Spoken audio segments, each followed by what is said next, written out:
आपका स्वागत है गांगुली टेक पर। मैं हूं संदीप गांगुली और आज हम लोग इस वीडियो में देखेंगे कि आपको पीएचपी में फॉर लूप का कैसे यूज करना है। फॉर लूप का भी यूज जो है आपका कोई पीस ऑफ कोड को मतलब ब्लॉक ऑफ कोड को रिपीटिटिवली एग्जीक्यूट कराने के लिए किया जाता है या फिर एरे के वेरिएबल्स को एक्सेस करने के लिए भी किया जाता है।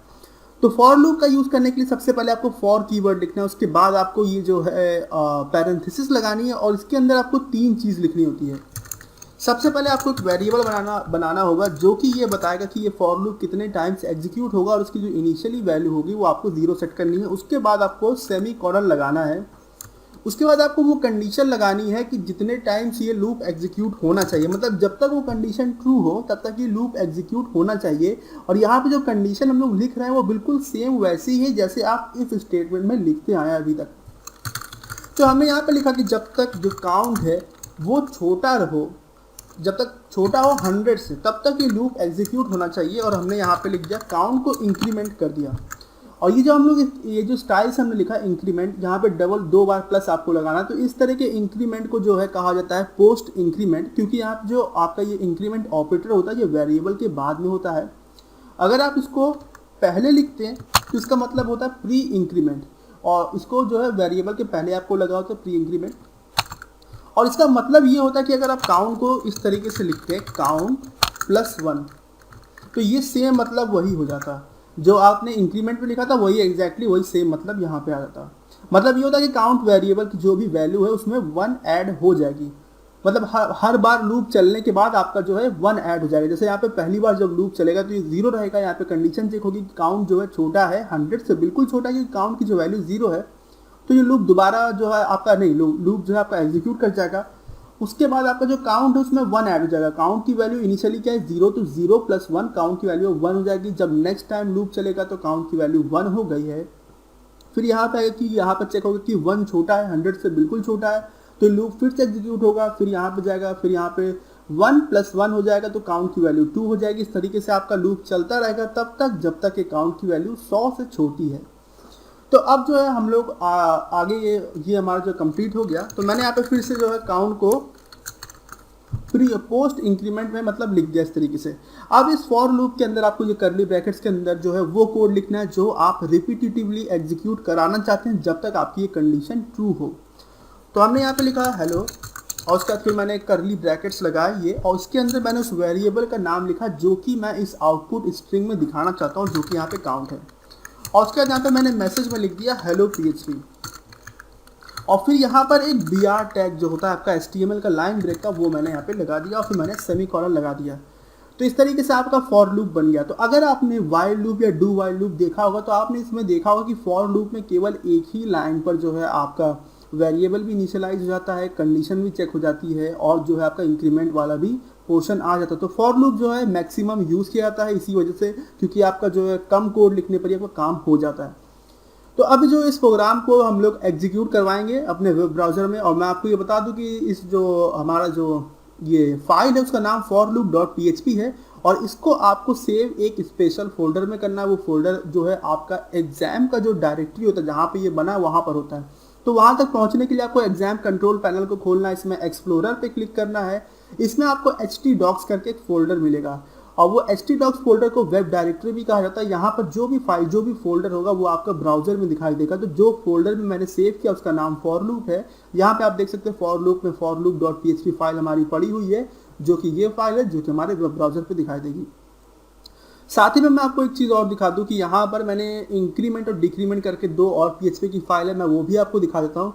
देखिए इस इंक्रीमेंट में जो है मैंने आपको ये बताने का कोशिश किया कि जो इंक्रीमेंट होता है मतलब जो आपका पोस्ट इंक्रीमेंट है प्री इंक्रीमेंट है तो वो क्या होता है। देखिए इस वाले प्रोग्राम में मैंने क्या किया है, मैंने एक फॉर लूप में एक वेरिएबल बनाया जिसका नाम मैंने आई रखा। आई की कंडीशन ये चेक करी कि आई जब तक छोटा या बराबर हो 6 के तब तक जो ये लूप चलना चाहिए। और जो है मैंने आई को इंक्रीमेंट किया। और यहाँ पर देखिए यहाँ पे होगा ये कि जो आपके जो HTML में जो हेडिंग वाली जो टैग होती है H1 से लेके H6 तक वो सारी प्रिंट होगी यहाँ पर।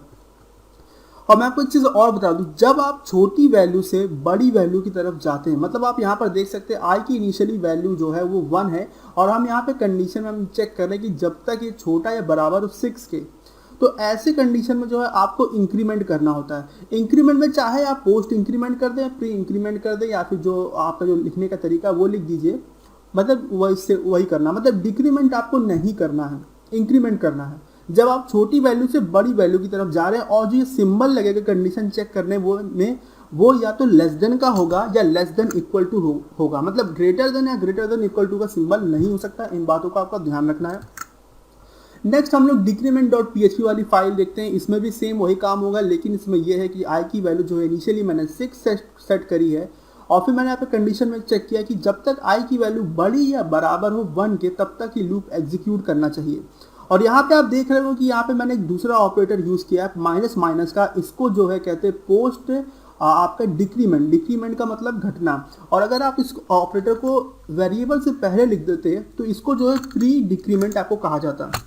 तो यहाँ पे जो हम लोग पोस्ट डिक्रीमेंट ही रहने देते हैं और इसका सेम यही मतलब है कि अगर आप इसको इस तरीके से लिख दें -1 तो ये सेम इसका मतलब सेम ही रहेगा, चाहे आप इसको इस तरीके से लिखिए और चाहे तो आप इसको शॉर्ट फॉर्म में जो है डिक्रीमेंट लिखिए। और ये जो इंक्रीमेंट डिक्रीमेंट है इसको मैंने अपने पीएचपी के ऑपरेटर्स के वीडियो में बताया है कि वो क्या होता है। तो अगर आपको ज़्यादा क्लियर ना हो तो आप मेरा वो वीडियो देख लीजिएगा पीएचपी के प्लेलिस्ट में और उससे आपको क्लियर हो जाएगा। तो यहाँ पर देखिए मैंने यहाँ पर जो डिक्रीमेंट ऑपरेटर का यूज़ किया। यहाँ पे इनिशियली मैंने 6 रखी, कंडीशन चेक करी कि जब तक बड़ा या बराबर हो 1 के तब तक ये लूप एग्जीक्यूट होना चाहिए।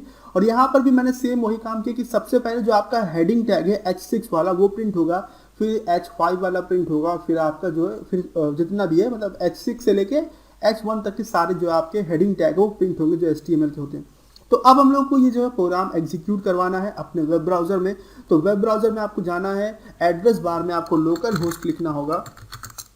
उसके बाद आपको यहाँ पर जो भी आपके फोल्डर है ये htdocs वाले में आप देख रहे हो कि htdocs में जो भी आपके फोल्डर्स हैं वो सारे यहाँ पे नाम लिख के आ गए।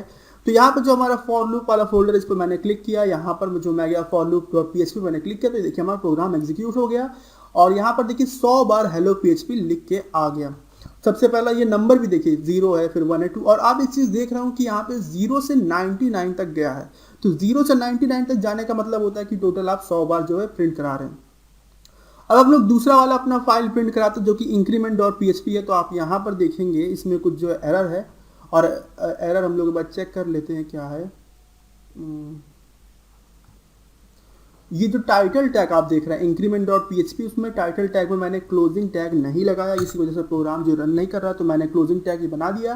कंट्रोल+ इस पे S दबा के जो मैंने फाइल सेव कर ली, ब्राउजर पे गया, मैंने रिफ्रेश किया तो ये देखिए आउटपुट हमारा आ गया। increment.php में क्या हुआ कि सबसे पहला जो H1 टैग प्रिंट हुआ, फिर H2 टैग प्रिंट हुआ, फिर H3, H4, H5 और H6 हुआ। फिर से हम लोग जाते हैं decrement.php में।